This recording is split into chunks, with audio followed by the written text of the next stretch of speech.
Welcome, everyone, to the Directed IRA Podcast. This is Matt Sorensen, along with the fabulous Mark J. Kohler. Looking very dapper today. He's wearing a jacket, folks. If you're catching this on YouTube, he's wearing a suit jacket. He's got a T-shirt underneath, but no, this is a quality. This is a quality shirt underneath, not just a T-shirt. And no collar. No collar for those on the podcast. Just want to point that out. For those 80s, crew out there, this would be more of a Don Johnson, Miami Vice look. Little slick back. You got the tan today for it. So I'm working the tan. It's summertime. That's good. So Matt's working the pasty white indoor AC Arizona tan. Is that? that's obvious, I guess. What's the temp there in Arizona today? Just so we can all just commensurate. The temp is too damn high. I don't know. It's not good. It's over 110, good. Right? It's always over 110. I don't know. It rained yesterday. You know what? It was like 80 something. It was great. So tolerable. I'm sure it's 110, 115 by now. Who knows? Gotcha. Let's not talk about it. And then one last current event are the Suns. How are they doing against the Clips? Hey, Suns in 4. Suns in 4. Wow. Woo, calling it. Okay. All right. Have you not seen the Suns in 4 guy? There's this guy that got in a fight at the Nuggets game when the Suns were playing the Nuggets, and he's wearing a Suns jersey, and the Nuggets guy was wearing a Nuggets jersey. The Suns guy won the fight. Okay. And it's on cell phone cameras. It went viral on social media. All right. I've got to write this down. And after he kind of won the fight, and the guy's walking with his tail between his leg and his Denver Nuggets jersey, the Suns fan guys goes, Suns in 4. And this was like game 1 or 2. And they ended up winning in 4 games. And this thing just went viral. He's got like action figures at the Suns games. People like go take their picture with him. Like this guy's like turned into this like local celebrity, the Suns in 4 guy. Okay. All right. I'm looking it up. All right. There's some current events for you. Okay. I can live with that. The New York Post this morning reported, is anybody going to talk about Biden's mental capacity? What was the actual code? Is anybody going to talk about Biden? And we on our show, we both would comment regularly about Trump's stupid tweets. I mean, mental capacity. Yeah, when it came to tweets.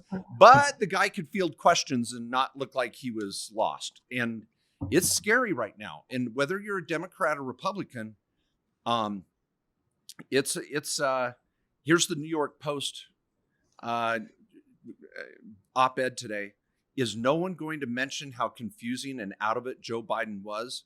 And if it was one gaffe or stumble, that's one thing, but people are whisking him out of press conferences before you can even field a question. Yesterday was a really, really important topic, and he just stumbled and confused. It's scary. So I don't know. That's another in the news. And again, I'll tell you. I was sticking to a safe area, sports, and then you took us into dangerous territory, politics and mental health. Way to go. Now, some of you, Trump hater, Biden lovers, Trump lovers, Biden haters, whatever. I'm just saying, hey, we can call a spade a spade. Trump had a problem with Twitter. Biden has a hard time answering questions. I think that's a fair statement. And I'm a little nervous about both people. So we're just going to leave it there. All right. Okay. Our topic today, everyone, is the 401k and Roths. Can you have a Roth in a 401k? Can I move a Roth to a 401k? Can I move a Roth 401k out to a regular Roth? Can I do a Roth conversion in my 401k? What about RMDs and Roths? Are they different in a 401k? There's a lot of questions we get on this topic. So everybody, you should know this because frankly, 90% of Americans have both. They have some sort of 401k through their day job, whether they own their own business or not, and they have some sort of Roth in their personal Roth, or their spouse does, or their kids. And we frankly want clients to have both, maximize both. And my article last week on the Mega Roth is a part of the 401k example as well. So all the above. Sound okay, Matt? Are you okay with that intro? Yeah. I mean, those are things we love, obviously Roths. And we have separate episodes on Roth IRAs and the Backdoor Roth IRA for those that are high income. So we're going to focus on the 401k though. And this is for those of you that are solo K, people that may self-direct, or your 401k, your, like Mark said, your day job, or even if you're just buying stocks, bonds, and mutual funds, the boring stuff. But so the rules are all the same. But this is new too. For Roth IRAs came around first. The Roth 401k came around second. And this has only been around for maybe 10, 12 years now that you can actually do a Roth 401k. So the Roth 401k is kind of like that crappy 12-year-old teenager that you don't know how to deal with them. Yeah, they're not mature enough that we figured everything out yet. Yeah. But they can walk and, they can, feed themselves if, They can talk back. They can, swear a little, and you want to slap them around. So, yeah, we're still figuring. I think Congress is still figuring out the Roth 401k because there's some rules that we'd really like Congress to change on the Roth 401k that I think will eventually happen, and we'll talk about that. Also, Matt, did you hear that nice little hum? You hear that hum? Ooh, is that the sound of money? Is that the sound of someone making money? It is. It is. That is the sound of my crypto mine paying its own separate rental bill to the city of Rexburg. And the electrical bill is nothing. Let me just say it is so cheap. And my little mine, you can hear zzz. I got to my studio today and I'm like, I don't hear the sound of money being made. And my mine was down. So I called my IT, Peter Gunter. We've had him around on our summit. We had him visit the summit. And he's like, oh, I'm just out and about. I'll stop in. 5 minutes. He's here. Turn it back on. Reset this, that, and another. Something IT guys do. And then he turned it off and back on. Shut up. He did not. I even said to him, I go, you think I tried that already, right? He's like, just making sure, Mark. And then he said, you do have a part that burned out. He goes, I just bypassed it. You're making money again. But I said, do you want to come on the podcast and talk about how mining's going on in the country? And he's like, no, I'm too busy. I cannot have someone else call me right now. I'm backed up on building mining rigs. But here's what's going on. I'll just say this quickly. Okay. If you're mining, you may say, well, I'm not making as much mining. That's because the value of the Bitcoin is down. Most cryptocurrencies are down all across the board. But in my mining rig, I'm making the same quantity of Bitcoin. So I'm feeling like my rev's down, but it's really not, because when Bitcoin value bounces back up, my wallet of my mining product, my mining accomplishment, what would you call it? Your mining income? No, it's not the income, because proceeds. My mining wallet, just whatever's sitting in there quantity wise, will go up in value when the value of Bitcoin goes up. So I'm kind of stoked. It's working. It's in my Roth IRA, people. So my mining rig is in my Roth IRA, and I'm paying UBIT. We're going to talk about UBIT and UDFI in the Roth 401k world today too. So I'm kind of setting the stage. So my Roth is paying what's called unrelated business income tax because I'm mining. But the minute it's mined, appreciation is tax-free. There's a structure that I describe on YouTube for that. Okay, so Matt, why don't we just back and forth? What do you think the first thing people need to know when it comes to a Roth and the Roth 401k and the interplay and just that term, Roth 401k? What would you say? The first thing is you can have it, and it must be a separate account from your traditional dollars. So if you've got traditional dollars you're putting into your 401k, you're contributing. If your employer is doing a match, or if you're self-employed and your business is doing the match or employer contributions, you're going to have a traditional account, but you can also have a Roth, and it's a separate account. So that's the first thing I was going to say is it's a separate account, and you track it and invest it separate from your traditional. Do all 401ks allow for this? You've told me no. Yeah, not all do, because again, this has only been around for 10 or 12 years where you could do a Roth. And then some are like, well, you could do new Roth dollars, but we won't let you convert, which we'll talk about in a minute. You can convert traditional to Roth in your 401k. So not all plans allow it, but legally they can. It's just you've just decided to set the rules in your plan or the company you may work for to not allow it. But I think like 90 to 95% of plans out there, if you're an employee, have Roth. Of course, our solo K plans, of course, allow for Roth, and you can convert over to Roth at any time. Okay, so Microsoft, and I don't have a family member or an employee friend that works at Microsoft. Actually, They definitely have a Roth component, I'm sure. yeah, I would assume they do. So if I work Now, at Dunder Mifflin may not. Because they're a little behind the times. Yeah, Toby's going to have to lobby for that. So let's say I work at Microsoft and they have a Roth option. Could we call it that? Mm-hmm. So if I'm an employee, when I fill out my annual HR update or status or whatever they call it, I don't know, they send out a little HR email and go, how much are you going to contribute to your 401k this year? And I can say, this year I can do 19.5 if I'm under age 50, or I can do 26 as an employee, or I can do 26,000 if I'm 50 or older. So I get my little request from the HR department at Microsoft, and they go, how much do you want to put in your 401k out of your paycheck? I could say, 10,000 Roth, 9,500 traditional, or 19.5 traditional, or 19.5 Roth. I could choose either one typically, right? Mm-hmm. Yep. Okay. And then I track it separately, like you said. Yep. Does it affect the match? No. Okay. It's an employee contribution, whether it's traditional or Roth. It has no effect on the match. Okay. But the match is traditional. But the match must be traditional because the match, when we say the match, we're talking about the employer contribution, where a lot of 401ks, where the business incentivizes you and says, hey, if you put in X amount of dollars, we're going to throw in a match. So we're going to throw in some money from the company that's not coming out of your paycheck and in your pay. So it's kind of like free money, so to speak. But the match is the company takes it as an expense.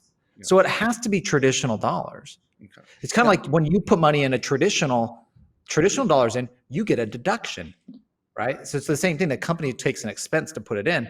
So it has to come in as traditional dollars. Now you can convert that if there's a company match that comes in.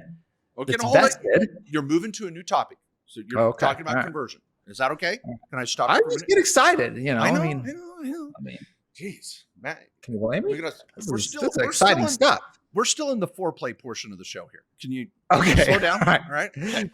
I'll keep my shirt on here. All right. I want to make sure everybody. And can just, I am on Mountain Dew Zero Sugar right now. Okay. All right. So this is a new product for me.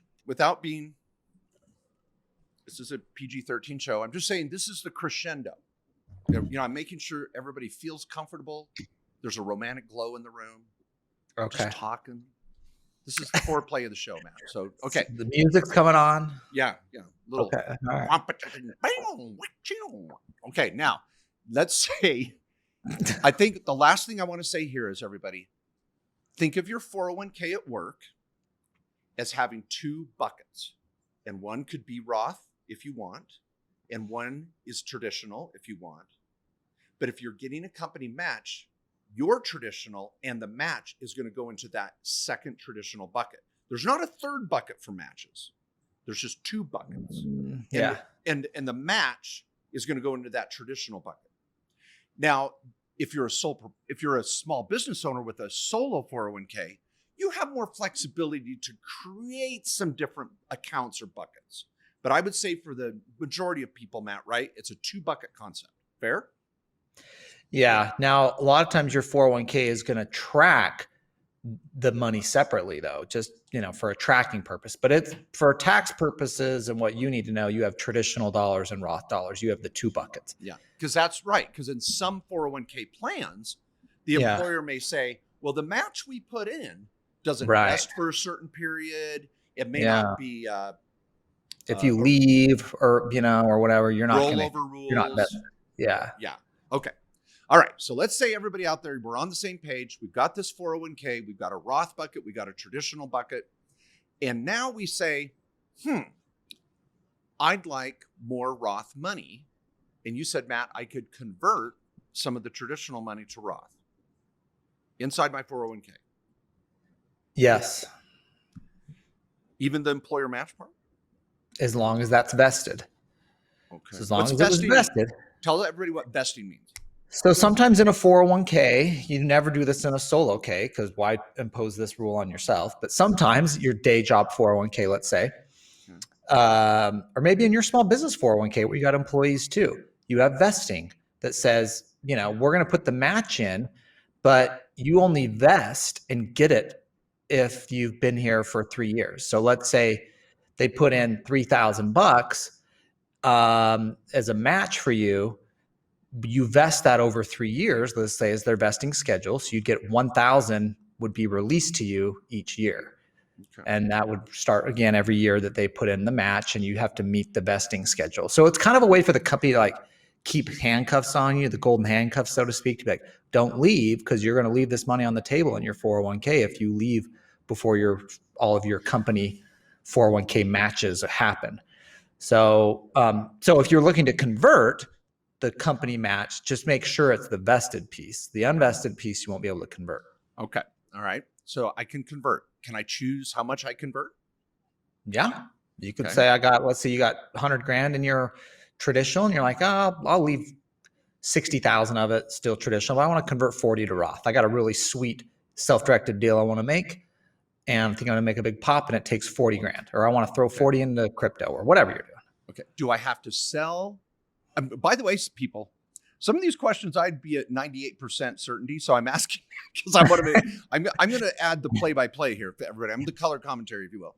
So Matt, do I have to sell? Let's say that I have 100 grand in my traditional bucket, my 401k, and it owns 100% Lululemon stock. Mm-hmm. And I say, I want to convert that to Roth. Do I have to sell the investment that it owns to convert? No, you just convert it in kind, as that would be called, and they just take the daily value of the stock the day you want to convert. Okay. Now, this is where we start to get into what's called, if you will, Matt, the Mega Roth. Yeah. All right. So let me take a stab at this first, Matt, and then you clean up the mess. All right. Okay. So I put in my 19.5. If I'm 50 or over, it's 26. And so I've got this Roth 401k with 26 grand or 19.5. My company does a match of, let's say $10,000. So our math's pretty clean here. So I've got $29,500 in my 401k as a whole, but 19.5 is in the Roth bucket and 10,000 is in the traditional bucket. Okay. And I say, okay, I want to convert the 10 to Roth. So now I've created $29,500 of Roth money in 1 year. Pretty freaking cool. Mm-hmm. Okay. Yeah. Now, my limit, if I'm correct, is this year, $58,000. Yep. Now, what throws me off here is I want to say 64. Why would I say 64? Because you're over 50? No. Because you get an extra 6,500 actually, but I don't know. You don't know. That's a great answer. Here's my. Okay. Mark's over 50, folks. That's why. No. I just threw. I'm loving this. I'm going to freaking live this all week. I just threw Matt Sorensen on. The reason why I said 64 is I'm under age 50. I put in my 19.5. Mm-hmm. The company matched 10. I'm at 26.5. And I say, well, I can put in a total of 58, but then I said 64. Here's why. Because on the side, I can have a Roth IRA on the side for 6. Huh? Okay. You want to eat some crow there? Yeah, that was good. Okay. I threw a curveball at Matt Sorensen. Strike one. Tip of the hat. Tip of the hat. Tip of the hat. Not of the. What's that from? Tip of the hat. I don't know. Point of the spear. Oh, that's yeah. Okay. So anyway, see what's happening, everybody.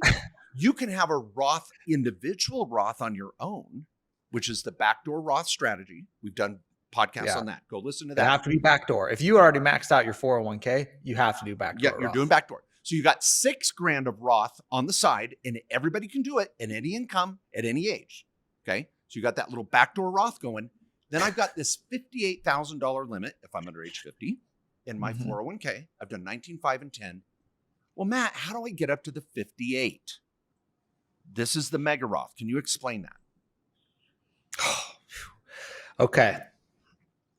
This doesn't work for everyone. Let me just say that at first. I just want to say that. Okay. But a lot of people get to do this. So What do we have left? Let's say, okay, we you got did I'll the do the numbers of math. 19.5 and then 10,000 company match, so we're at 29.5. So we can get up to 58,000. So that's the total in a 401k, 28,500. So I can put in 28,500 more to get to my Mhm. 58. The company's Okay. not going to put it in for me. How do I do Yeah, that? they're like, we gave you the max. You're done. Yeah. And you already maxed out what you can put in as an employee of regular Roth dollars. Yeah. So how do I get the other 28.5 in?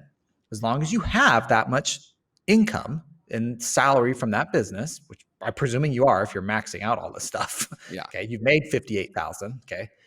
Then you're going to do an after-tax employee contribution. Okay. Say that again, everybody. You want to write this down. Yeah. You're going to do an after-tax employee contribution. It's not a conversion. Mm-mm. It's not a Roth contribution. Nope. And it's not a traditional deductible contribution. Yeah. Okay. Say it one more time for everybody. After tax, which means you did not get a tax. There's no tax deduction on it. Okay. After tax employee contribution. Okay. Now, everybody, I've literally had Matt teach me this concept 3 times because it is tricky. Now, once I make that contribution, which bucket does it go in? It goes in its own bucket, frankly. Okay. But what we do is, and what a lot of places do that implement this strategy, Fidelity, a lot of big places that have, at least you get the sophisticated department, the ultra high net worth departments, you get to the nice places that know what the hell they're talking about, is you immediately convert it. Because here's the thing. To Roth. Do you immediately do it? So it's a 2-step process. I do my after-tax employee contribution. I make sure my employer knows what the freak I'm doing, or the custodian that's handling the 401k. Yeah. And then on day 2, I'm doing a Roth conversion. Exactly. And it's all in one thing. So here's the contribution. It's after-tax dollars for a day. Then it's converted to Roth. And now it frankly just goes to the Roth bucket. When's my deadline to do that? December 31st? There's no deadline. There's no tax on it because you didn't take a deduction. It's after-tax dollars. So there's no deduction. And then there's no tax to convert after-tax dollars to Roth. Well, I can't do it for 2018. I mean, we're right now in 2020. Yeah. I mean, you're in 2021 after-tax contributions. Yeah. I have to do it by December 31st of 2021. Yeah, these are employee contribution dollars. So you would have needed to have done this in the tax year. Okay. So before the end of this year, the matches and a lot of the company contributions you can do until the company return deadline. So even right now in a 401k, for a lot of you solo K people, you could technically still make a 2020 employer contribution if you extended your company return. But these are employee contribution dollars, so this doesn't work for 2020. Okay. But you can be doing it for 2021. Okay. So in our example, I've now created a Mega Roth strategy. Now, the reason why I say that, everybody, is in my article, which you can all get to. It was published on 2 weeks ago. I'm looking at my own freaking article. It doesn't have a published date. Who the hell is this bozo? Okay, here's the deal. It's a strategy because you're combining your personal Roth of 6 or 7,000, and then your 401k Roth contribution, 19.5 or 26, and then the company match. And whatever's left you can do up to that 58 becomes the non-taxable employee contribution. Did I say it right? No, I said non-deductible. What's it called? Yeah, that's for the Backdoor Roth. It's just after-tax employee contribution. After-tax employee contributions. That's why I told all of you to write it down, and I didn't when I was on that. Because you start blending after-tax non-deductible contribution. Okay, because this is a different term than when you're doing a backdoor Roth. Yeah, just call it after-tax employee contribution. Not after-tax employee. The non-deductible is really meant for IRA. That's kind of more. But okay. I mean, it's descriptive. I know what you're saying, and that is accurate description. But I'm just saying, in the 401k world, when you call your administrator, it's just after-tax employee contribution. Okay, thank you for correcting me. Tip of the hat. Thank you. Okay. I was hoping I'd get one back. Yeah, we're even. Okay. We're even. Okay. All right. All right. Okay. Let me make a couple points on this because I think this will help illustrate it by giving some examples. Okay. I wanted to do this and can't do it. You did? Mark, you can't do it. Okay. What? Yeah. What? We can't do it. Okay. Okay. Here's why. So this is for you small business owners that have your own 401k. That if we are in what's in our law firm and Directed, we have a safe harbor 401k. Okay. All right. We do the backdoor Roth too, IRA and stuff, but of course, why not? But this one we can't do, and it might apply to some of you. That's why I want to go over it. A safe harbor 401k, and many 401ks have all these rules about the owners of the business and highly compensated employees in the business. And basically what these rules in 401ks are designed to do is to prevent the high income earners in the business or the owners of the business from getting a bigger benefit out of the 401k than the rank and file employees. So when you start doing an after-tax employee contribution and maxing out up to $58,000 in a safe harbor 401k, you start blowing up these testing rules and you start favoring highly compensated employees, which causes all sorts of issues in a 401k and can disqualify the 401k. So in summary, what that means is those of you in a safe harbor 401k, again, Mark and I are in this boat too. It sucks. We can't do this. All right. Now, here's where I freaking learned this strategy. I had clients that were oil workers making a couple $100,000 a year, living in Alaska, and they had their housing paid for, and they were doing this. This is where I saw people doing it. They had Fidelity accounts. They were I don't remember the oil and gas company, but big oil and gas company. They were making great income, had low expenses. They were just plowing money into their 401k as Roth dollars. And they were doing this after-tax strategy. Now, they're not considered high income earners. They're not owners of the business, even though they still had a high enough income to, you need to have a high income to want to do this. You're plowing a lot of money in.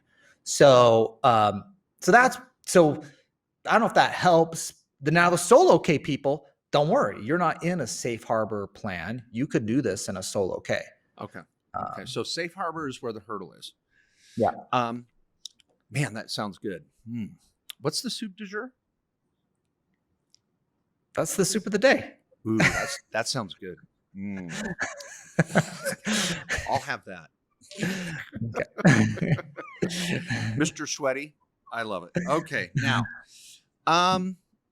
boy, I pulled in some Dumb and Dumber and some Saturday Night Live in one day. I just want to say, you kind of married those up. Yeah. Mr. Sweaty. I was trying to think of what's the guy in Dumb and Dumber at the bar, the trucker, T-Bone. T-Bone? No, T-Bone? No. Bass. T-Bass. Was it T-Bass? Was it T-Bass? T-Bass? Corey, you're going to fact check us. T-Bass and the boys. Check. I need Reuters fact checking me. Yeah. Okay. T-Bass said that? Yeah. T-Bass said that. Yeah, right. Dumb and Dumber. Okay, we're going to see. Anyway. Yeah. Okay. I think we'll right. figure it out. Seabass. Seabass. Oh, yeah. Seabass and the boys. Yeah. That's right. Awesome. Well, all right. Okay. Anyway, sorry for that diversion. That was important. Now here, everybody, we're not just talking about Mega Roths today. Now, let's say I had a training meeting with some of my own attorneys yesterday on this topic. Someone says, well, I've got a Roth in my 401k, and I want to roll it out in in-service rollover or whatever. There's different terms. I'll let Matt Sorensen work his magic. But I want to roll over this Roth in my 401k and move it to my Roth IRA because I got an investment over there. I want to do some crypto or I want to do some real estate, and I want to take it and move it over to my Roth IRA. Can I do that? Yes. Okay. This is again where the rules get complicated, but okay. we're past the foreplay. We're into some tricky moves now. Yeah. All right. All right. Yeah. Don't all right. I'm gonna skip. I'm gonna take it too far. I'm gonna stop there. Okay. All right. Comments too tries. Like this just got stopped there. Okay. After tax dollars can be rolled out to a Roth IRA if you wanted. So let's say you have a good income, you got a day job at a corporate America, company that has a 401k, you can do after-tax contributions. You can actually drop those into the 401k and then roll them out to a Roth IRA. So if you want to self-direct, you could throw that after-tax employee contribution into your 401k day job and roll it out, even if you still work there, even if you're only 45 and you're not retirement plan age. After-tax dollars are not locked up in the 401k. Okay. So you could roll right to a Roth IRA right there. It's one of the weird exceptions that just kind of works. I like it. In fact, now some of you watching YouTube are like, why is Mark Kohler distracted here? I was just doing my fact check on Dumb and Dumber and Seabass, and there's a lot of fun gifs on that. I just want to throw some fun gifts. So this is good. Right. Well, if that guy at that table over there is Seabass, he's paying the tab, so yeah. So just want to get that out there. All of you feel a lot smarter today for listening to our podcast because of that. Mm-hmm. Okay. Now, then the question is, well, can I roll Roth money into my Roth 401k?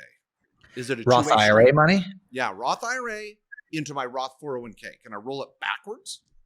No. Ugh. This is the thing. Roth IRAs are always Roth IRAs. Once money's in a Roth IRA, it will never be anything else but a Roth IRA. It can go somewhere else from like Fidelity to Directed IRA, but it's always a Roth IRA. Now you can always go out. Let's say you had Roth 401k dollars. Again, even if it's not the after tax, just you have Roth 401k dollars, you leave that employer, or you're a solo K and you decide to retire or shut down the plan. You can then roll out the Roth 401k to Roth IRA. Okay. Now this is where it gets tricky, people. Can't go in though. Because Roth IRAs and Roth money in a 401k. So let's just call it a Roth 401k. Because a lot of people are like, I want a Roth 401k. Well, it's really a 401k that has a Roth bucket and a traditional bucket. Remember our first point we made, everybody. So there's no such thing as a really Roth 401k. It's just the Roth money in a 401k compared to a Roth IRA. There's pros and cons. Mm-hmm. Matt, I will put you on the spot again. Tell us about the RMD. What is an RMD and how they're different between a Roth IRA and a Roth 401k? So the RMD stands for Required Minimum Distributions. And this is the amount of money that the IRS, Congress really tells the IRS that they want you to take this money out of your retirement account once you hit age 72. So let's say you had a IRA with $100,000 in it, or Roth, or a 401k. It doesn't matter. Let me just say like traditional. Let's just say traditional dollars. Okay. Traditional an IRA or 401k. You had $100,000 in the account. You hit 72. They want you to take out maybe 3 to 4% of that each year. So you got to start taking like $3-4 at first out every year, because they're like, we want you to start pulling this money out in retirement, and we kind of want you to pay tax on it and on the traditional dollars. Now, Roth IRAs got exempted from this. It's like, if it's a Roth IRA, Congress was like, we don't make any tax revenue on it. If you want to keep it invested, knock yourself out. What do we care? We don't make any money on it. So knock yourself out. So there's no RMD on a Roth IRA. It's pretty sweet. Yeah. But the Roth 401k is subject to RMD because it's just a clunky set of rules, and it's in the 401k world, not the IRA world. And so they just treat it like your traditional dollars in a 401k. Yeah. Even if you have Roth 401k dollars, you will have to do RMD at age 72. Okay, so say 72 is the new 62, and I'm plugging along, kicking butt, taking names, beating people up at Phoenix Suns games, Suns and 4. And I'm like, I don't want to take an RMD out of my Roth 401k. If the 401k plan allows, I'd probably want to roll that out to a Roth IRA to avoid the RMD. I could do that, right? Yep, absolutely. Okay. Even if you're still working there, because you're retirement plan age, so you'll always be able to roll out to a Roth IRA. Okay. Now, let's say, some of you are like, ooh, the Roth IRA is better. Hold your shorts, Tiger. Okay. So here it is. I may have a Roth IRA and I'm investing in crypto and precious metals and small business, and I'm all good. But, my Roth IRA is going to buy some real estate. So my Roth IRA goes out and puts down $50,000 and buys a $100,000 little rental property with non-recourse debt. And we've got lenders that love us to give out their names. So you can take your Roth IRA and borrow typically 50 cents on the dollar. Your credit doesn't matter. There's no FICO score in this or no personal guarantee. Your Roth goes out and buys real estate with non-recourse debt. Uh-oh. A Roth IRA pays tax on the leveraged percentage of the profit. So if I'm 50-50 debt to equity and I have $100,000 in gain, I sell the property for $200,000, so I have a $100,000 gain, I've got to pay UDFI, this crappy tax, on the profit that was leveraged. It's like, you don't owe tax on your Roth money, but you leveraged it, you bozo. So you got to pay taxes on the leveraged portion of the profit. Well, Matt, does a Roth 401k pay you DFI? Not on leveraged real estate. So that example, no. So if you're buying real estate, which my 401k has a rental property, the tenant just moved out today. I'm kind of annoyed. Anyways, I'm not happy with the property manager. Yeah, my Roth mine was down today. I was a little annoyed. See, yeah, we're having a conversation. So, but I actually have a non-recourse loan on that property. No UDFI. So, yeah, 401ks, solo Ks, they're all exempt from UDFI only on leveraged real estate. You still have UBIT and UDFI on other stuff, but there's a little exemption for debt leveraged real property that you get an exemption for in 401ks. Now, this is cool because you can take a Roth IRA and they call our office and they go, oh, I need an IRA LLC. I'm going to buy some real estate. And our attorneys are trained to say, well, are you going to leverage that purchase? Yes. So you're going to use your Roth IRA or even your traditional IRA. And you're going to go buy this piece of real estate and use debt. Yes, I am. Do you happen to have a 401k? Oh, I do. Does that 401k allow you to self-direct? No, I'm at Microsoft. Oh, okay, sorry. Stick it in your Roth IRA or traditional IRA and just go leverage it, buy real estate. See, UDFI isn't the end of the world. You're still probably getting a better rate of return than some in ETF or stock. So go buy real estate, even if you use debt. Don't stress. But you're like, I don't want to pay this UDFI on the way out. So we tell clients, would you have a small business? Could we open a solo 401k? And they go, yeah, we got a little side hustle with no employees. Well, let's create a 401k in a solo 401k in that small business. Roll the IRA, Roth or traditional, into the 401k and go buy the same real estate. Now you don't have to worry about UDFI. So some people go, what's the purpose of a solo 401k? Well, sometimes it's to get bigger contributions, but sometimes it's to avoid UDFI. Deep. Was that deep? Mm-hmm. Mm-hmm. That was a special moment in our program. That was kind of a, one might say a crescendo up to a special moment. Okay. Yeah. Good, careful choice of words there. Thank you. I don't know what you were thinking about. I don't know. I just thought that was a great word selection. Yeah. Thank you. I don't. Yeah. So Matt may have a potty mind, but for those real estate investors, that is a great benefit. And we did a webinar, by the way, a week or two ago on comparing the self-directed IRA to the solo 401k. And one of the benefits on the solo K column, in addition to be able to put more money in, as as Mark mentioned too, is this UDFI for those buying real estate that's debt leveraged, is this exemption that the 401ks get that IRAs don't. So that's one of the nuggets. And I think I was the one that found that exemption in the first place that everyone else is now talking about. Wow. Like 10 years ago, I was researching this in the code. I had never heard anyone talking about this. And I was like, whoa. And I was chasing citation to citation because it's a little tricky in the code. Now everybody talks about it, and this is why you should use a solo K. And did you know this? And I'm like, yeah, I think I'm the person that I felt like I mined this one. I was, found this little juicy nugget. But wow. But let me say one thing though, because this is one thing I hear we get confusion on here at Directed IRA. A lot of people will say, well, Matt, I heard the solo Ks are exempt from UBIT. No, only this little piece we just talked about. debt leveraged real estate. All the other UBIT you can get from flipping properties and stuff in an IRA, the 401k still has all that. It's just this little exception for debt leveraged real estate that's unique in the 401k. Well, I love it. I mean, Matt, you heard it here. Matt discovered that 401ks are not subject to UDFI. Did you discover the internet too? Are you going to claim that? No, we're going to leave that to Al Gore. I mean, I worked on it with Al. So you may know, if you didn't know, Al Gore discovered the internet. So I'm just impressed. He didn't discover it. He invented it. Oh yeah, that's true. I get. Yeah. It just wasn't there. It wasn't like, I was digging in a mountain one day and discovered the internet.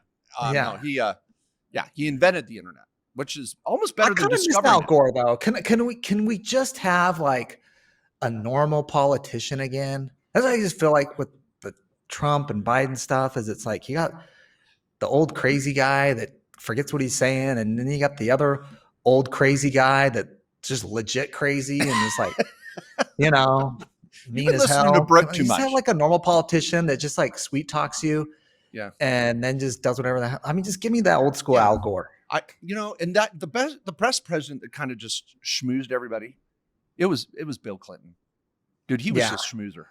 I mean, he was, love him or hate him. I mean, that's why I call him Slick Willie. Yeah, he was good. I like Bill. I love Bill Clinton. You're like, at the end, he did what in the Oval Office? But by the time he was done talking, you're like, all right. Whatever. Well, then Trump comes around, and anyway, we should probably politics. We're all the stuff he's done. It's like, that's Donald Trump. What'd you expect? Yeah, we're in politics too much here, but Al Gore. If any of you want a fun listen, let me tell you this. Some of you may listen to Moth Radio. Little digression. This is a little tidbit many of you might love.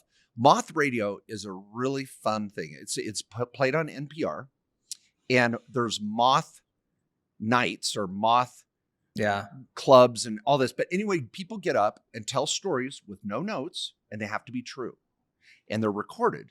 And these Moth radio hours choose the best in these little venues all over the country. And I think Moth's been going on for 15 to 20 years. Yeah. Anyway, this guy got up and told a true story of him being a speechwriter and how he got a chance to write a speech for Al Gore. And it is the funniest Moth I have ever listened to. I got Matt to listen to it. You loved it, right? Yeah, I loved it. I've shared it. I think it's hilarious. Yeah, it's so good. So anyway, Matt, we're going to give you the credit. Best line in that, I'll just go listen to it. It's hilarious. But the best line is if those of you old enough to remember Al Gore, I know some of you young kids are like, who is Al Gore? Yeah. Google him. All right. He was a vice president. He was vice president. Okay. Under Slick Willie. Under Slick Willie, under Bill Clinton. And so one of the jokes was, and there's a funny story about how he gets to this joke, but is that Al Gore is so boring that Al Gore's Secret Service code name is Al Gore. It's pretty funny. Oh my gosh. Yeah, it was good. It was good. Fun stuff. So everybody just get on a listening device. Actually, I would go to Google and type Al Gore Moth, and it comes right up. And then it'll take you to an app to watch that. And you'll love it. So, okay. I don't think there's many more nuances that we haven't already covered. So we've got the Roth IRA versus the Roth 401k. We talked about RMDs, conversions. I've got one more. I had one more too to note. So, you're going first. Okay, go ahead. Fine. All right, whatever. Jeez, this was like a volley, and I thought the ball was starting to come my way. Sure. I was squaring up, and you're like, the inventor of UDFI and 401ks. Go ahead. Okay. All right. I did not invent that. Okay. Yeah. Al Gore invented the internet. Okay. I discovered it. Discovered. Okay. Sorry. Yeah. I'm more of an explorer. Okay. Than an inventor. Okay. We're not going to touch that word today with our ongoing analogy either. But okay, go ahead. Yeah. It was different, anyways, like Magellan, Okay. You forgot yours, didn't you? Do you want me to go no, now? I remember it. Okay, All right. Okay. All right. I'm ready to go. I'm here to play today. I'm ready. Okay. I got it. Okay, I got it. I'm going to swing through. Check I'm me ready. in. Okay, he's I'm coming ready. in off the bench. Okay. Go ahead. All right. Throw him the rock. The contributions on a Roth 401k. I just want to note a few tax reporting things. Oh. In your IRA, Roth IRA, we're a directed IRA, we're your custodian. We're doing everything for you, right? We're reporting that to the IRS. We're tracking all that. We got you. Don't worry. You don't need to worry about anything. In a 401k, though, you got some work and coordination to do. Your accountant needs to know that you're putting this money in. Even if it's Roth, it still goes on your W-2 for you S Corp owners, okay? You sole props, you got to be tracking it too. It's going on your taxes. When you convert, you're going to get a 1099. So now when we're going to do that here at Directed, if your account is a custodial account at Directed and the 401k and it's going to Roth, like we're going to help do those tax reporting things. But just keep in mind, there's some more tax reporting on the Roth 401k side. And the one that seems to get missed a lot is, remember, even a Roth contribution for you S Corp owners, it still goes on your W-2. I don't know. You remember the box, Mark? I'm going to take a wild guess. I'm going to say 13.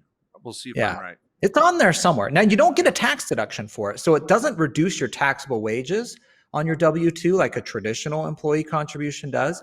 But it still goes on there and gets recorded on your W-2. Okay, I'm going to see if I'm right. Let's fact check. Right. You go with box 13? Was that your final answer? Dang it. Box 12. Box Maybe. 12. Yeah, I think it is box 12. Decoding box Baker's 12. dozen. What's the difference? Yeah. Okay. Now, I have a idea here, and I could be wrong. Anyway, we won't worry about boxes on the W-2. That's a whole other world. Okay, here's my other little tidbit I remembered.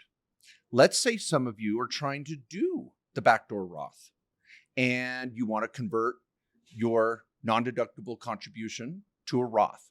That's kind of what you do in the outside of the 401k. You're going to Roth IRA. I make too much money. I'm going to put money into my traditional IRA and convert it to a Roth IRA. That's called a backdoor Roth. If you have traditional IRA money already sitting there, you cannot convert that to you cannot do the backdoor Roth until you convert what you already have in traditional money to a Roth. Okay, so let me give an example. Let's say you're a high income earner, you make 200 grand a year, and you normally can't make a Roth contribution. That's what your accountants told you. That's what your broker dealer told you, your banker told you, and you've thought you've been screwed all these years. Now you're about ready to throw something at the wall because Matt and I are going to tell you right now that no matter what your income level is, you can do a Roth contribution. What you do is a non-deductible IRA contribution of $6 grand, if let's say, and then on day 2, you convert it to a Roth IRA. Now you have a Roth. It's called a backdoor Roth, any income level. But let's say you already have a traditional IRA with 50 grand sitting there, and you're listening to this podcast and you go, oh my gosh, I'm going to go do a backdoor Roth. So you run down to the bank, you make your traditional contribution, and you want to convert that $6,000 to a Roth. You didn't get a write-off for the traditional because you make too much money. That's okay. You're going to convert it to Roth anyway. Uh-oh. You've got that 50 grand in traditional just sitting there. So you're not allowed to do that non-deductible contribution and conversion until you deal with the 50 first. So you got to deal with that 50 grand and convert it to Roth. We call it chunking. You're going to chunk at that 50 without getting into the wrong tax bracket. Whole other topic. Listen to our chunking Roth conversion podcast. But what can you do? How can I get around this? Well, here's another nuance. You can take that traditional IRA and move it to your 401k and convert it. I'm going to say rollover. Matt, rollover, fair term. I'm going to I'm going to take my traditional IRA and roll it into my 401k to get rid of it. I no longer have a traditional IRA. I moved it. Yeah, you can do a direct rollover. Direct rollover. Traditional IRA to 401k, changing the account type. Yeah. Okay. Traditional bucket. Yeah. Okay. So it's called a direct rollover. Thank you, Matt. Mm-hmm. From a traditional IRA into a 401k. Now, some of you may say, well, why would I do that? I've already got a traditional IRA. I already have a traditional bucket in my 401k. The reason why is you don't have to convert it to Roth to do the backdoor Roth once it's in the 401k. Let me say it another way. 401k traditional money doesn't have to be converted to Roth before you do the backdoor Roth. But traditional IRA money does. Now, if that sends your brain spinning, that was my goal of my hour with you. That's what I was going for. Your brain is spinning, baby. I took you to that level and you're just boom. There you go. I'm going to leave it out. Yeah. Woo. All right. Fair enough. Give us a call. Okay. All right. It's I think it's magic. Oh, it's magic. Yeah. I don't know. Is that the Cars? Who sings that song? My band used to sing that song. It's magic when I'm with you. I forget that. That wasn't my favorite Spillway Dog song. Okay. Well, I think we covered 401ks and Roths. For those of you with the day job, just look out for it. The Roth option, and most of company 401ks allow for this. You can always convert traditional dollars over to Roth.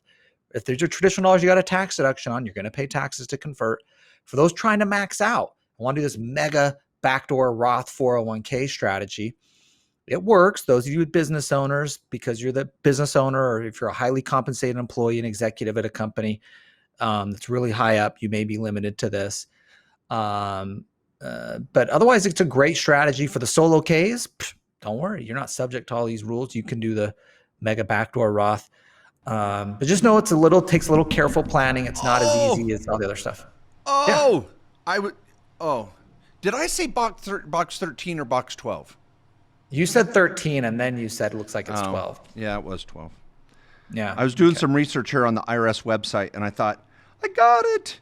Box 13. Box 13 is a retirement plan indicator that you're in a certain type of retirement plan. But box 12 is where you put a designated Roth contribution under a 401k plan. It's in box 12, code AA. Yeah. There you go. Hey, There you go. I didn't want to leave anybody hanging. I want to make I sure like that. every customer's satisfied today. Yeah, There we go. that's just what you do. Well, Okay. Thanks, everybody. Thanks. This is fun. Please share this podcast if you have anybody in the world that you know that might want to self-direct their retirement account at work, at home, at play, just anywhere and everywhere in between. Share this podcast. Please give us a 5-star review. It helps others find it. And if you're a new listener, please go back and listen to the first 5 to 10 podcasts. We go through the basics so that when you're now in the middle of these more in-depth podcasts, you're up to speed. So thanks, everyone. We'll see you next week.